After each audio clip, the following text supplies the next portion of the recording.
भारत की online gaming industry पर। भारत की ऑनलाइन गेमिंग इंडस्ट्री सवालों के घेरे में है। फाइनेंशियल एक्शन टास्क फोर्स यानी FATF ने ड्रीम11, बाजी गेम, जूपी, विंजो, ये जो भी कंपनियां हैं भारत की टॉप गेमिंग कंपनियां, इनको सम्मन भेजा है। इन कंपनियों में मनी लॉन्ड्रिंग और अवैध फंड ट्रांसफर से जुड़े सवाल पूछे जा रहे हैं और ऐसा आरोप है, ऐसा अंदेशा है कि इससे गैर कानूनी तरीके से मनी लॉन्ड्रिंग और काले धन को सफ़ेद किया जा रहा है। सर, किस नज़रिए से समझा जाए FATF की इस बातचीत को? ये आरोप नए नहीं हैं।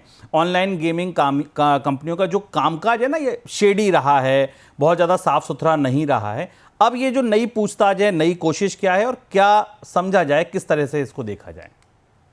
ऐसा पहली बार हो रहा है जब भारत की ई गेमिंग इंडस्ट्री जो काफी बड़ी है, जिस पर जीएसटी और टैक्सेशन को लेकर भी तमाम चर्चाएं होती रही हैं, वो अब सीधे सीधे global anti money laundering watchdog या ग्लोबल एंटी मनी लॉन्ड्रिंग संस्था FATF के रडार पर या उसके निशाने पर आ गई है। इसकी सबसे बड़ी वजह है कि ड्रीम11, बाजी गेम्स, विंजो, ये सारी कंपनियां भारत से बाहर किसी किसी संदिग्ध टैक्स ज्यूरिडिक्शन एरिया से काम करती हैं। भारत के भीतर इनके कारोबार नहीं, जबकि कमाई ये भारत से कर रही हैं। लोगों को गैम्बलिंग या लोगों को गेम भारत में खिलवा रही है, पर इनके कामकाज बाहर से हो रहे हैं। और इस पर पिछले एक साल में कई बार ये मामले उठे हैं, जब भारत में भी कंपनियों पर छापे पड़े हैं।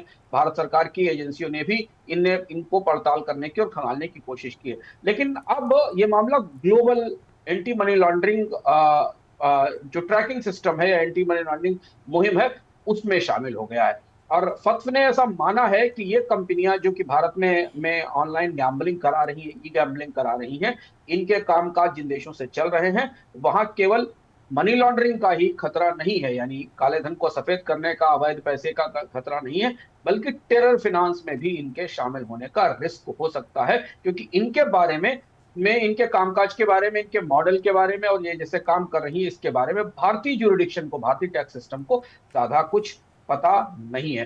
अब यहां से एक महत्वपूर्ण संकेत भविष्य के लिए मिलता है कि FATF की सख्ती के बाद, क्योंकि भारत भी FATF का सिग्नेटरी है, भारत ने FATF के नियम अपने यहां लागू किए हैं दुनिया के अन्य देशों की तरह, तो क्या भारत की एजेंसियां इन ऑनलाइन गेमिंग कंपनियों पर कोई क्रैकडाउन करेंगी, इनसे पूछताछ करेंगी, इनके गेमिंग के कारोबार पर कुछ सख्ती होगी? ये हमें देखना होगा। लेकिन अब क्रमशः तमाम दुविधा और बहस के बाद एक चीज तो स्थापित हो रही है अंतरराष्ट्रीय स्तर पर कि भारत में जो ऑनलाइन गेमिंग का कारोबार चल रहा है, जो विदेश के अन्य क्षेत्रों से चल रहा है, उसमें गहरे संदेह हैं मनी लॉन्ड्रिंग शामिल होने के।